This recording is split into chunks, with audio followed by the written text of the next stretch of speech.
ವಿದ್ಯಾರ್ಥಿಗಳೇ, ಇದು 6ನೇ ತರಗತಿಯ ವಿಜ್ಞಾನ ಭಾಗ 2 ಅಧ್ಯಾಯ 12 ಭೂಮಿಯಿಂದ ಆಚೆಗೆ. ಈ ಒಂದು ಅಧ್ಯಾಯಕ್ಕೆ ಸಂಬಂಧಿಸಿದಂತೆ ಅಭ್ಯಾಸ ಪ್ರಶ್ನೆಗಳು, ನಮ್ಮ ಕಲಿಕೆಯನ್ನು ವಿಸ್ತರಿಸಿಕೊಳ್ಳೋಣ ಸಂಬಂಧಿಸಿದಂತೆ ಅಭ್ಯಾಸ ಪ್ರಶ್ನೆಗಳಿಗೆ ಉತ್ತರಗಳನ್ನು ಕಂಡುಕೊಳ್ಳುವಂಥ ಪ್ರಯತ್ನ ಮಾಡೋಣ. ಮೊದಲ ಪ್ರಶ್ನೆ, ಹೊಂದಿಸಿ ಬರೆಯಿರಿ. ಇದಕ್ಕೆ ಸಂಬಂಧಿಸಿದಂತೆ ಭೂಮಿಯ ಉಪಗ್ರಹ ಯಾವುದು ಅಂತ ಇದೆ. ನಿಮಗೆಲ್ಲ ಗೊತ್ತು, ಭೂಮಿಯ ಉಪಗ್ರಹ ಚಂದ್ರ. ಅದೇ ರೀತಿ ಕೆಂಪು ಗ್ರಹ ಅಂತ ಯಾರನ್ನ ಕರಿತೇವೆ ನಾವು? ಮಂಗಳ ಗ್ರಹವನ್ನು ಕೆಂಪು ಗ್ರಹ ಅಂತೇಳಿ ಕರಿತೇವೆ. ಇನ್ನು ನಕ್ಷತ್ರ ಪುಂಜ ಯಾವುದು ಅಂತಂದರೆ ಇಲ್ಲಿ ಓರಿಯಾನ್ ಅಂತಕ್ಕಂಥದ್ದು ನಕ್ಷತ್ರ ಪುಂಜ ಆಗ್ತದೆ. ಇನ್ನು ಸಂಜೆಯ ನಕ್ಷತ್ರ ಅಂತೇಳಿ ಆಬ್ವಿಯಸ್ಲಿ ಅದೇನಾಗಿರುತ್ತದೆ? ಶುಕ್ರ ಗ್ರಹ.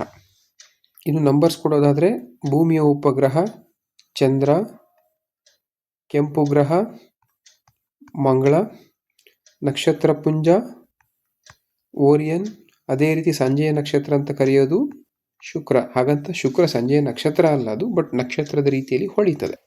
ಇನ್ನು ಕೆಳಗಿನ ಎರಡನೆಯ ಪ್ರಶ್ನೆಯಲ್ಲಿ ಒಂದನೆಯದು ಕೆಳಗಿನ ಒಗಟನ್ನು ಬಿಡಿಸಿ ಅಂತ ಇದೆ. ನನ್ನ ಮೊದಲ ಅಕ್ಷರ ಮ್ಯಾನ್ನಲ್ಲಿದೆ, ಆದರೆ ಕ್ಯಾನ್ನಲ್ಲಿ ಇಲ್ಲ. ಅಂದರೆ ಯಾವ ಅಕ್ಷರ ಆಗಿರ್ತದೆ? ಅದು ಎಂ ಆಗಿರ್ತದೆ. ನನ್ನ ಎರಡನೆಯ ಅಕ್ಷರ ಏಸ್ನಲ್ಲಿದೆ ಮತ್ತು ಫ್ಯಾನ್ನಲ್ಲೂ ಇದೆ. ಅಂದರೆ ಎರಡರಲ್ಲಿ ಇರುವಂಥ ಅಕ್ಷರ ಯಾವುದಾಗಿರ್ತದೆ? ಎ. ಅದೇ ರೀತಿ ನನ್ನ ಮೂರನೇ ಅಕ್ಷರ ರ್ಯಾಟ್ನಲ್ಲಿದೆ ಮತ್ತು ಕ್ಯಾಟ್ನಲ್ಲಿ ಇಲ್ಲ. ಯಾವುದದು? ಆರ್. ಇನ್ನು ನನ್ನ ನಾಲ್ಕನೆಯ ಅಕ್ಷರ ಸನ್ನಲ್ಲಿದೆ ಮತ್ತು ಫನ್ನಲ್ಲಿ ಇಲ್ಲ, ಅಂದರೆ ಅದು ಎಸ್. ಈ 4 ಅಕ್ಷರಗಳಿಂದ ಆಗಿರ್ತಕ್ಕಂತಹ ಉತ್ತರ ಯಾವುದಾಗಿರುತ್ತೆ? ಮಾರ್ಸ್. ಮಾರ್ಸ್ ಅಂದರೆ ಮಂಗಳ ಅಂತ. ಇನ್ನು ಎರಡನೆಯ ಉಪಪ್ರಶ್ನೆ, ಇದೇ ರೀತಿಯ ಇನ್ನೂ 2 ಒಗಟುಗಳನ್ನು ನೀವು ರಚಿಸಿ ಅಂತ ಇದೆ. ಆ ಒಗಟುಗಳಿಗೆ ಉತ್ತರಗಳನ್ನು ಇಲ್ಲಿ ನೀಡಲಾಗಿದೆ. ಒಂದನೇದು, ನಾನು ಗ್ರಹಗಳ ಲೋಕದ ದೊಡ್ಡಣ್ಣ, ನನ್ನ ಮೈ ಮೇಲೆ ಇದೆ ಒಂದು ಕೆಂಪು ಕಣ್ಣ, ಸುತ್ತಲೂ 10 ಚಂದ್ರರ ದಂಡು, ನನ್ನ ಹೆಸರೇನು ಪತ್ತೆ ಹಚ್ಚಿ ನೋಡು. ಉತ್ತರ ಗುರುಗ್ರಹ. ಇನ್ನು ಎರಡನೆಯದು, ಸೌರಮಂಡಲದ ಸುಂದರ ನಾನು, ಸುತ್ತಿರುವೆ ಸೊಂಟಕ್ಕೆ ಚಿನ್ನದ ಡಾಬನು, ನೀರಲಿ ಅದ್ದಲು ಮುಳುಗೆನು ನಾನು, ಹೇಳುವೆಯ ನನ್ನ ಹೆಸರನ್ನು ನೀನು. ಅಂದರೆ ಯಾವುದಾಗಿರುತ್ತೆ ಉತ್ತರ? ಶನಿ ಗ್ರಹ. ಇನ್ನು ಮೂರನೆಯ ಪ್ರಶ್ನೆ, ಈ ಕೆಳಗಿನವುಗಳಲ್ಲಿ ಯಾವುದು ನಮ್ಮ ಸೌರವ್ಯೂಹದ ಸದಸ್ಯ ಅಲ್ಲ? ಅಂದರೆ ಸೌರವ್ಯೂಹದಲ್ಲಿ ಧೂಮಕೇತುಗಳಿರ್ತವೆ, ಕ್ಷುದ್ರ ಗ್ರಹಗಳನ್ನು ಕೂಡ ನಾವು ನೋಡ್ಬೋದು, ಪ್ಲೂಟೋ ಕೂಡ ಇದೆ. ನೀವು ಕನ್ಫ್ಯೂಸ್ ಆಗ್ಬೋದು, ಫ್ಲೂಟೋ ಒಂದು ಗ್ರಹ ಅಲ್ವಲ್ಲ ಅಂತೇಳಿ. ಬಟ್ ಫ್ಲೂಟೋ ಗ್ರಹ ಅಲ್ಲ, ಆದರೆ ಅದು ಸೌರವ್ಯೂಹದ ಸದಸ್ಯ. ಹಾಗಾಗಿ ಉತ್ತರ ಯಾವುದಾಗಿರ್ತದೆ? ಸಿರಿಯಸ್ ಅಂತ. ಇದೊಂದು ನಕ್ಷತ್ರ, ಹಾಗಾಗಿ ಸಿರಿಯಸ್ ಉತ್ತರ ಸರಿ. ಇನ್ನು 4ನೇ ಪ್ರಶ್ನೆ, ಈ ಕೆಳಗಿನವುಗಳಲ್ಲಿ ಯಾವುದು ಸೂರ್ಯನ ಗ್ರಹವಲ್ಲ? ಗುರು, ಪ್ಲೂಟೋ, ನೆಪ್ಚೂನ್ ಮತ್ತು ಶನಿ. ಇಲ್ಲಿ ಗುರು, ನೆಪ್ಚೂನ್ ಮತ್ತು ಶನಿಗಳು ಸೂರ್ಯನ ಗ್ರಹಗಳಾಗಿರ್ತವೆ. ಆದರೆ ಪ್ಲೂಟೋ ಅಂತಕ್ಕಂಥದ್ದು ಸೂರ್ಯನ ಗ್ರಹ ಅಲ್ಲ. ಯಾಕೆ ಅಂದರೆ ಅದು ಗ್ರಹದ ಸ್ಥಾನಮಾನವನ್ನು, ಅದಕ್ಕೆ ಇದ್ದಂತಹ ಗ್ರಹದ ಸ್ಥಾನಮಾನವನ್ನು ಕೈ ಬಿಡಲಾಗಿದೆ. ಇನ್ನು 5ನೆಯ ಪ್ರಶ್ನೆ, ಧ್ರುವ ನಕ್ಷತ್ರ ಮತ್ತು ಸಿರಿಯಸ್ ಇವುಗಳಲ್ಲಿ ಯಾವುದು ಪ್ರಕಾಶಮಾನವಾದ ಗ್ರಹ ಅಂತೇಳಿ. ಇವುಗಳಲ್ಲಿ ಪ್ರಕಾಶಮಾನವಾದ ಗ್ರಹ ಯಾವುದು? ನಕ್ಷತ್ರ ಸಿರಿಯಸ್ ಅಂತಕ್ಕಂಥದ್ದು. ಇನ್ನು 6ನೆಯ ಪ್ರಶ್ನೆಯನ್ನು ನೀಡಲಾಗಿದೆ. ಕಲಾಕಾರನೊಬ್ಬನು ರಚಿಸಿದ ಸೌರವ್ಯೂಹದ ಚಿತ್ರವನ್ನು ಚಿತ್ರ 12.12ರಲ್ಲಿ ನೀಡಲಾಗಿದೆ. ನೋಡಿ, ಚಿತ್ರವನ್ನು ನಾವು ನೋಡ್ತೇವೆ ಇಲ್ಲಿ. ಇದೇ ಅದು ಆ ಚಿತ್ರ. ಗ್ರಹಗಳ ಅನುಕ್ರಮ ಜೋಡಣೆ ಸರಿಯಾಗಿದೆಯೇ?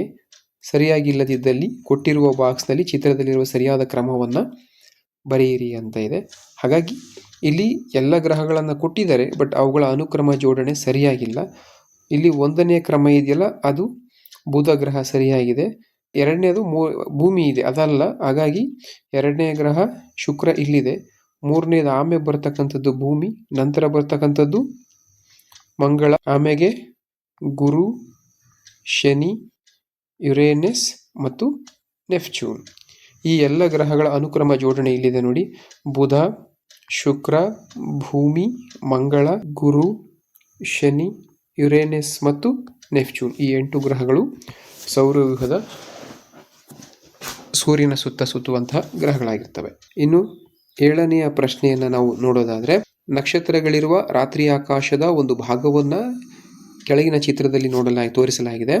ಎಚ್ಚರಿಕೆಯಿಂದ ನೋಡಿ ಮತ್ತು ವಿನ್ಯಾಸಗಳನ್ನು ರೂಪಿಸುವ ನಕ್ಷತ್ರಗಳ ಗುಂಪುಗಳನ್ನು ಗುರುತಿಸಿ ಅಂತ ಇದೆ. ಅದರಲ್ಲಿ ಬಿಗ್ ಡಿಪ್ಪರ್ ಮತ್ತು ಲಿಟಲ್ ಡಿಪ್ಪರ್ ನೋಡಿ, ಇದು ಮೊದಲಿಗೆ ನೀಡಿರ್ತಕ್ಕಂತಹ ಖಾಲಿ ಚಿತ್ರ, ಬಟ್ ಅದರಲ್ಲಿ ನಕ್ಷತ್ರಗಳ ವಿನ್ಯಾಸ ಇದೆ. ಅವುಗಳನ್ನು ಗುರುತಿಸಿ ನಾವೇನು ಮಾಡಿದ್ದೀವಿ, ಮುಂದಿನ ಚಿತ್ರದಲ್ಲಿ ಆ ವಿನ್ಯಾಸಗಳನ್ನು, ಇದು ಬಿಗ್ ಡಿಪ್ಪರ್ ಆಗಿರ್ತದೆ ಮತ್ತು ಇದು ಸ್ಮಾಲ್ ಡಿಪ್ಪರ್ ಅಥವಾ ಲಿಟಲ್ ಡಿಪ್ಪರ್ ಆಗಿರ್ತದೆ. ಇನ್ನು 8ನೆಯ ಪ್ರಶ್ನೆ, ರಾತ್ರಿ ಆಕಾಶದ ಒಂದು ಭಾಗವನ್ನು ಚಿತ್ರ 12.14ರಲ್ಲಿ ತೋರಿಸಲಾಗಿದೆ. ಓರಿಯನ್ಗಾಗಿ ರೇಖೆಗಳನ್ನು ಎಳೆದು ನಕ್ಷತ್ರಗಳನ್ನು ಸೇರಿಸಿ ಮತ್ತು ಸಿರಿಯಸ್ ನಕ್ಷತ್ರವನ್ನು ಗುರುತಿಸಿ ಹೆಸರು ಬರೆಯಿರಿ. ಇದಕ್ಕಾಗಿ ನೀವು ಚಿತ್ರ 12.3 ಪರಾಮರ್ಶಿಸಬಹುದು. ಅವೆಲ್ಲ ಪರಾಮರ್ಶಿಸಿಬಿಟ್ಟು ಉತ್ತರವನ್ನು ನೀಡಲಾಗಿದೆ. ಇನ್ನು ಮುಂದಿನ ಪ್ರಶ್ನೆ, ನಕ್ಷತ್ರಗಳು ಮುಂಜಾನೆ ಮರೆಯಾಗುವುದನ್ನು ಮತ್ತು ಮುಸ್ಸಂಜೆಯಲ್ಲಿ ಕಾಣಿಸಿಕೊಳ್ಳುವುದನ್ನು ನೀವು ನೋಡಬಹುದು. ಹಗಲಿನಲ್ಲಿ ನಾವು ನಕ್ಷತ್ರಗಳನ್ನು ನೋಡಲು ಸಾಧ್ಯವಿಲ್ಲ, ಏಕೆ ಎಂದು ವಿವರಿಸಿ ಅಂತಿದೆ. ಅದಕ್ಕೆ ಉತ್ತರ, ನಕ್ಷತ್ರಗಳು ಹಗಲಿನಲ್ಲಿ ಮರೆಯಾಗಲು ಮುಖ್ಯ ಕಾರಣ ಸೂರ್ಯನ ಪ್ರಕಾಶಮಾನವಾದ ಬೆಳಕು. ಸೂರ್ಯನ ಬೆಳಕು ಭೂಮಿಯ ವಾತಾವರಣದಲ್ಲಿ ಹರಡಿ ಆಕಾಶವನ್ನು ಪ್ರಕಾಶಮಾನವಾಗಿಸುತ್ತದೆ. ಈ ಪ್ರಕಾಶಮಾನವಾದ ನೀಲಿ ಆಕಾಶದ ಮುಂದೆ ನಕ್ಷತ್ರಗಳ ಮುಸುಕಾದ ಬೆಳಕು ಕಾಣಿಸುವುದಿಲ್ಲ. ಆದರೆ ಮುಂಜಾನೆ ಮತ್ತು ಸಂಜೆ ಸೂರ್ಯನ ಕಿರಣಗಳು ತೀಕ್ಷ್ಣವಾಗಿ ಇಲ್ಲದಾಗ ಅಥವಾ ನಕ್ಷತ್ರಗಳು ಹೆಚ್ಚು ಪ್ರಕಾಶಮಾನವಾಗಿರುವಾಗ ಅವು ಕಾಣಿಸ್ತವೆ ಅಂತಕ್ಕಂಥ ಉತ್ತರ. ಅದೇ ರೀತಿಯಾಗಿ 10ನೆಯ ಪ್ರಶ್ನೆ, ನಿರ್ಮಲ ರಾತ್ರಿ ಆಕಾಶದಲ್ಲಿ ರಾತ್ರಿ 2-3 ಗಂಟೆಗಳ ಅವಧಿಯಲ್ಲಿ 3-4 ಬಾರಿ ಬಿಗ್ ಡಿಪ್ಪರ್ ಅನ್ನು ವೀಕ್ಷಿಸಲು ಪ್ರಯತ್ನಿಸಿ. ಪ್ರತಿ ಬಾರಿಯೂ ಧ್ರುವ ನಕ್ಷತ್ರವನ್ನು ಗುರುತಿಸಿ. ಬಿಗ್ ಡಿಪ್ಪರ್ ಚಲಿಸಿದ ಹಾಗೆ ಕಾಣಿಸುತ್ತಿದೆಯೇ? ಪ್ರತಿ ಬಾರಿಯೂ ಸಮಯವನ್ನು ನಮೂದಿಸಿ. ಇದನ್ನು ವಿವರಿಸುವ ರೇಖಾಚಿತ್ರವನ್ನು ಬರೆಯಿರಿ. ಇಲ್ಲಿ ಒಂದು ಪ್ರಶ್ನೆ ಕೇಳಿದರೆ, ಪ್ರತಿ ಬಾರಿಯೂ ಧ್ರುವ ನಕ್ಷತ್ರವನ್ನು ಬಿಗ್ ಡಿಪ್ಪರ್ ಏನು ಮಾಡುತ್ತೆ, ಚಲಿಸ್ತದ ಅಥವಾ ಇಲ್ವಾ, ಕಾನ್ಸ್ಟೆಂಟ್ ಆಗಿರ್ತದ ಅಂತ ಹೇಳಿ. ಅದಕ್ಕೆ ಉತ್ತರ, ಹೌದು. ಬಿಗ್ ಡಿಪ್ಪರ್ ಧ್ರುವ ನಕ್ಷತ್ರದ ಸುತ್ತಲೂ ವೃತ್ತಾಕಾರದಲ್ಲಿ ಚಲಿಸಿದಂತೆ ಭಾಸವಾಗುತ್ತದೆ. ಆದರೆ ಧ್ರುವ ನಕ್ಷತ್ರ ಮಾತ್ರ ತನ್ನದೇ ಸ್ಥಾನದಲ್ಲಿ ಸ್ಥಿರವಾಗಿರುತ್ತದೆ. ಅದಕ್ಕೆ ಸಂಬಂಧಪಟ್ಟ ರೇಖಾಚಿತ್ರವನ್ನು ನಾವು ಇಲ್ಲಿ ನೋಡಬಹುದು. ಇನ್ನು 11ನೆಯ ಪ್ರಶ್ನೆ, ರಾತ್ರಿ ಆಕಾಶವನ್ನು ಕಲ್ಪಿಸಿಕೊಂಡು ಒಂದು ಕವನ ಅಥವಾ ಕಥೆಯನ್ನು ಬರೆಯಿರಿ ಅಂತಿದೆ. ಇಲ್ಲಿ ಕಥೆಯನ್ನು ಬರೆದಿಲ್ಲ, ಬದಲಾಗಿ ಕವನವನ್ನು ನೀಡಲಾಗಿದೆ.